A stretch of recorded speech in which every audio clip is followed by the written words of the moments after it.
It is said that overthinking can destroy our life faster than anything else. One negative thought can grow into fear, and that fear can lead us to make the biggest mistakes of our life. This story will show you how dangerous overthinking can be, and how our own mind can turn against us. So, watch this video till the end, because if you miss even a moment, you might miss the lesson that could change the way you think forever.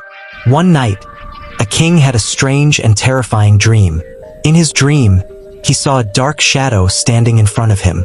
The sight made his heart pound in fear. He asked, trembling, "Who are you? And why have you come to me?" The shadow replied calmly, "I am Death. I just came to tell you that tomorrow, before sunset, your time will be over. I will come to take you, so be prepared." The king was sweating. His body was shaking, and his mind was filled with fear. He could not believe what he had just seen. He immediately called his ministers. Everyone rushed through the palace and gathered in the royal hall. When all arrived, the king said in a trembling voice, "I saw Death in my dream. He said he will come tomorrow before sunset. Find out what it means. Bring all the wise men and dream interpreters right now."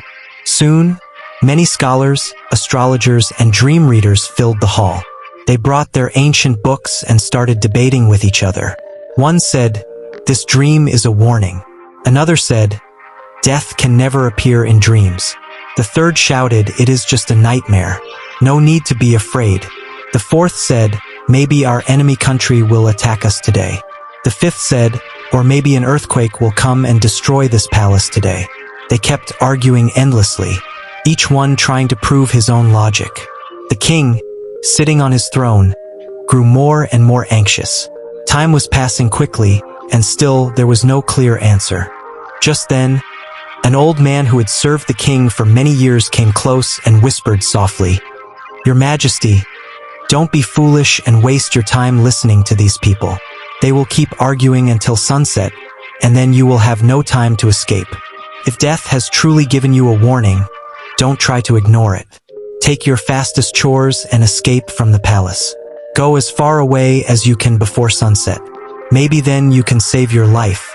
Once the danger is over, you can return." The king thought for a moment. That advice sounded logical. He thought, if I go far from here, I can escape an enemy attack or an earthquake. Maybe even Death won't be able to find me. Without wasting another minute, he ordered his best horse to be prepared, and within minutes, he galloped out of the palace gates, racing through forests, fields, and mountains. He rode so fast that even his soldiers were left far behind. He rode all day without stopping. By afternoon, he had crossed rivers and deserts. His horse was tired, but the king kept pushing it forward. By the time the sun started setting, the king had crossed several kingdoms and reached a distant land he had never seen before. It was a beautiful hilly area, surrounded by forests and rivers. The golden light of the evening spread across the land. Exhausted but relieved, the king finally stopped under a large tree on a small hill. He gently patted his horse and said with a smile, "You did so well, my friend. We have come hundreds of miles away from our palace.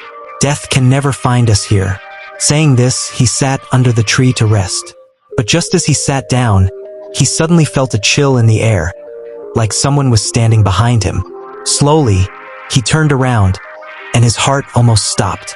There stood Death, the same shadow he had seen in his dream. The king asked, "You are here, but how? I ran so far away. How did you find me?" Death laughed softly and said, "My dear king, I was not following you. In fact, I was waiting for you here all along." The king stayed in shock as Death continued, "You see, king, you were destined to die today under this very tree. When I saw you in your palace last night, I was wondering how would you reach this place in time. It seems so far away. That's why I came in your dream, to make sure you would run and arrive here exactly on time." The king dropped to his knees. He realized the bitter truth. In trying to run away from his fate, he had run straight into it. The story reminds us that how overthinking and fear can lead us in the wrong direction. Many times in life, when something scares us, we start imagining the worst. Our mind keeps running in circles, trying to find a way to escape. But the more we run, the more we get trapped by our own thoughts. The king in the story did the same. Instead of staying calm and thinking wisely, he panicked after seeing the dream.